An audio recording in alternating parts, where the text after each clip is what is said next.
Isa. Itaas ang kamot sa mga angkol. Itaas ang kamot sa mga angkol. Bunalikol, bunalikol, bunalkol, bunalkol.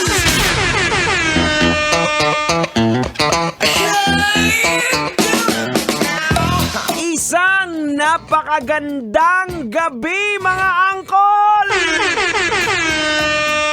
Kamusta naman yung pasahero mo, Kol? Mukhang isputing?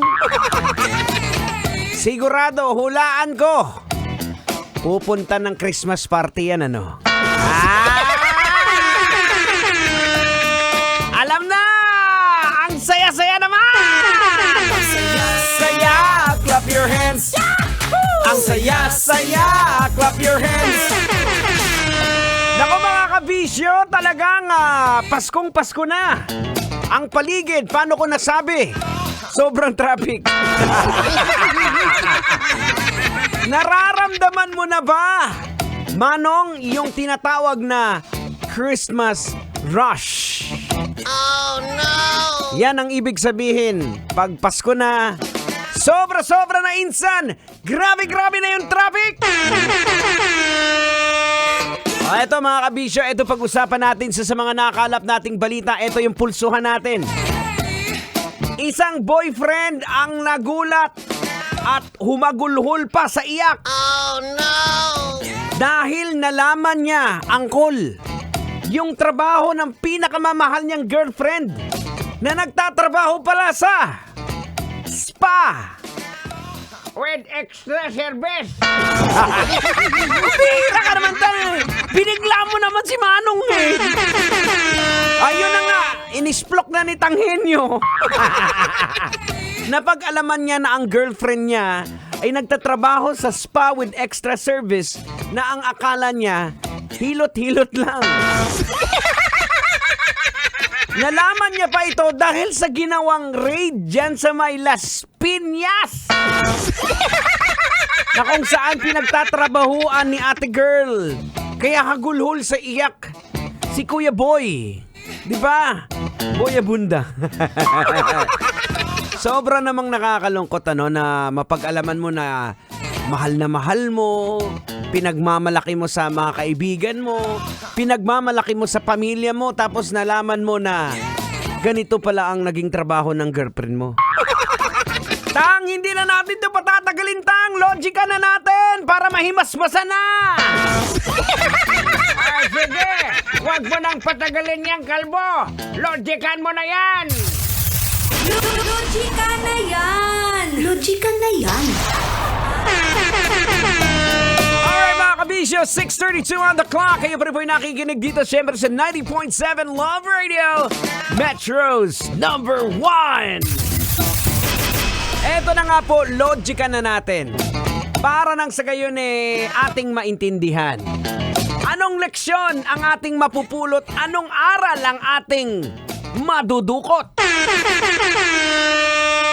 Ang tanong dyan mga kabisyo dapat nga ba talaga nating i-consider ang mga babaeng nagtatrabaho sa ganitong klaseng trabaho na sila ay biktima? Oh no!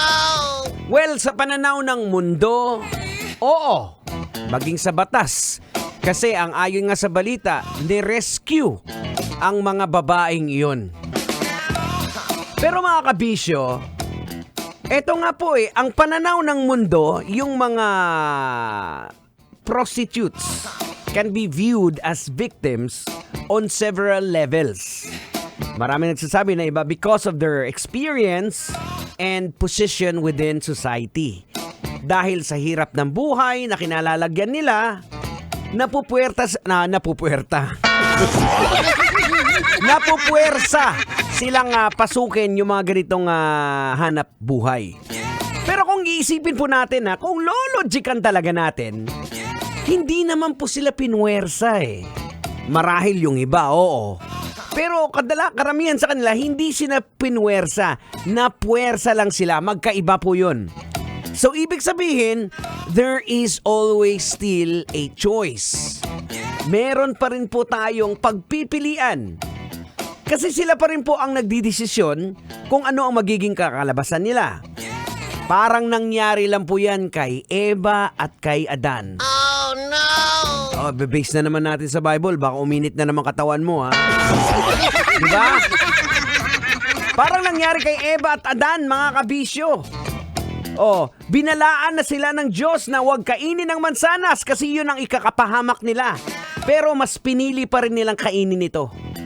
Dito po pinapakita yung tinatawag nating free will na maging ang Panginoon hindi pinapakailaman yung free will. Tayo pa rin po ang namimili, tayo pa rin po ang nagdidesisyon kung anong kahihinat na natin. Kagaya ngayon, Angkol. Ha? Yung asawa mo ngayon, ikaw pumili niyan. Desisyon mo yan. Di ba? So, maliban na lang siguro kung tinutukan ka ng shotgun. Aragoy! Maluoy ka! Bunal, Col! Bunal! Ayun lang po mga kabisyo, ha. Tayo pa rin po ang namimili. Tayo pa rin sa huli ang nagdidesisyon kung anong kalagayan mo ngayon. Kung sabihin mo, lubog na lubog ka, when it's because it's the product of the series of decision that you made. Pwede mo naman talagang gawa ng paraan eh. Magsumikap ka, magtrabaho kang mabuti, dumiskarte ka.